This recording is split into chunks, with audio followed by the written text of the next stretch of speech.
Assalamualaikum warahmatullahi wabarakatuh.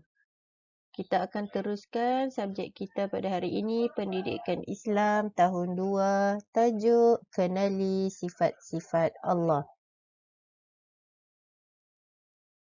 Baiklah, jika sebelum ini kita sudah belajar 4 sifat-sifat Allah iaitu wujud, qidam, baqa' dan mukhalafatuhu lil hawadisi.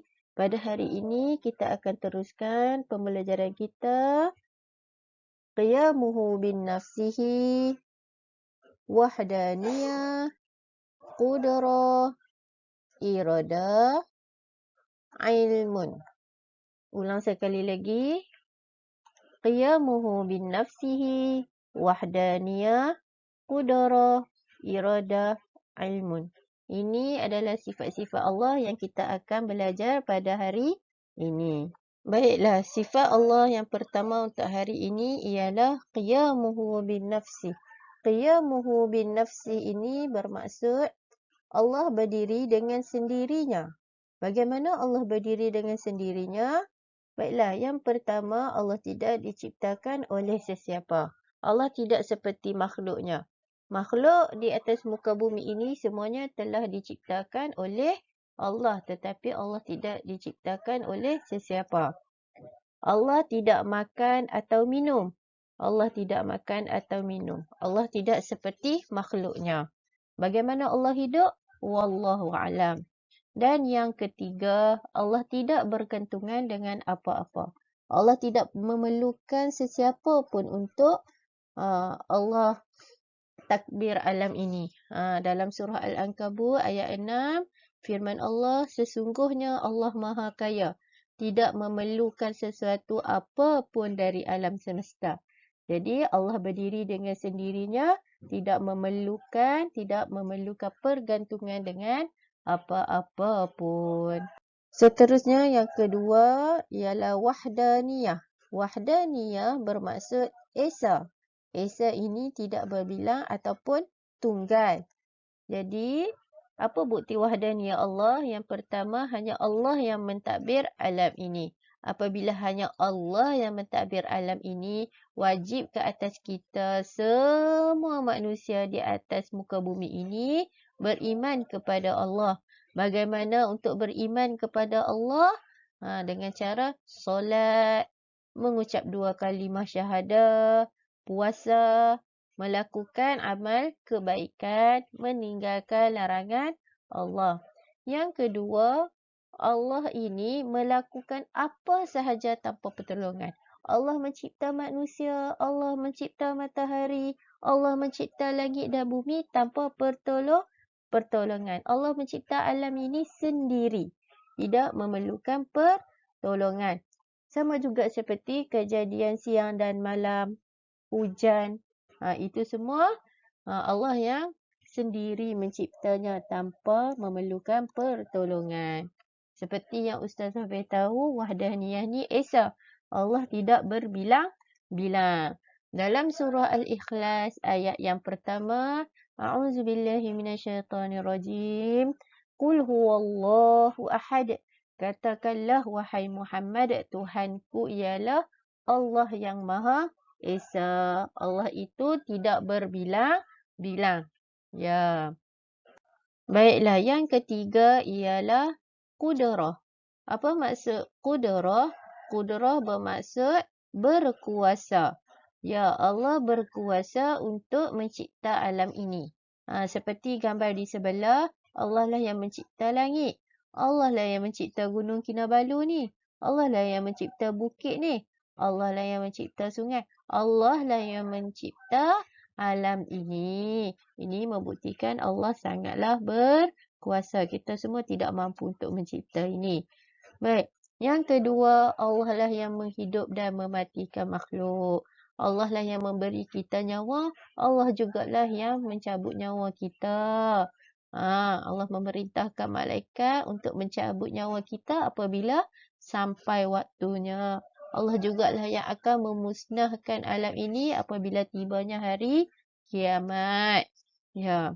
Dan yang ketiga, Apa bukti Allah berkuasa? Allah berkuasa atas tiap-tiap yang berlaku di atas muka bumi ini. Berlakunya kejadian gempa bumi. Ya, berlakunya kejadian tsunami. Semua itu adalah kekuasaan Allah. Kita tidak mampu untuk menghalangnya. Ini membuktikan Allah sangat berkuasa. Kita semua tidak mampu untuk melakukan apa yang Allah lakukan. Sifat Allah yang seterusnya ialah iradah. Iradah bermaksud berkehendak. Allah berkehendak melakukan sesuatu, menciptakan sesuatu tanpa terikat dengan sesiapa pun ataupun terikat dengan sesuatu. Baik, kita tengok gambar yang pertama. Allah berkehendak seseorang ibu itu melahirkan anak kembar. Jadi, Allah menciptakan kembar itu sama ada sepasang lelaki atau perempuan, seiras ataupun tidak seiras. Itu adalah kehendak Allah. Yang kedua, berlakunya kejadian gerhana matahari. Bukan selalu berlakunya kejadian matahari ni. Berlaku sekali sekala sahaja. Ini adalah kehendak Allah. Dan yang ketiga ialah gambar banjir. Berlakunya kejadian banjir. Banjir ini juga adalah kehendak Allah untuk menguji manusia sama ada mampu atau tidak untuk menerima ujian daripada Allah. Dan gambar yang keempat iaitu gambar berlakunya tsunami. Ombak besar yang menghempas bumi. Baik, tsunami ini adalah satu kehendak Allah juga untuk menguji manusia. Semua yang berlaku di atas muka bumi ini adalah kehendak Allah untuk manusia berfikir tentang kekuasaan Allah. Baiklah, sifat Allah yang terakhir pada hari ini ialah ilmun. Ilmun bermaksud mengetahui. Bagaimana sifat mengetahui Allah? Yang pertama, pengetahuan Allah ini tidak terbatas. Tidak seperti manusia, sangat terbatas. Kalau pengetahuan manusia ini terbatas, contohnya kita tidak akan tahu apa yang tersirat di dalam hati orang lain, hati ibu kita, hati kawan kita. Tetapi Allah tahu apa yang tersirat di dalam hati kawan kita, ibu kita, diri kita sendiri. Yang kedua, Allah mengetahui apa yang akan berlaku. Kita tahu ke apa yang akan berlaku petang nanti? Kita tidak tahu, tetapi Allah tahu apa yang akan berlaku petang nanti.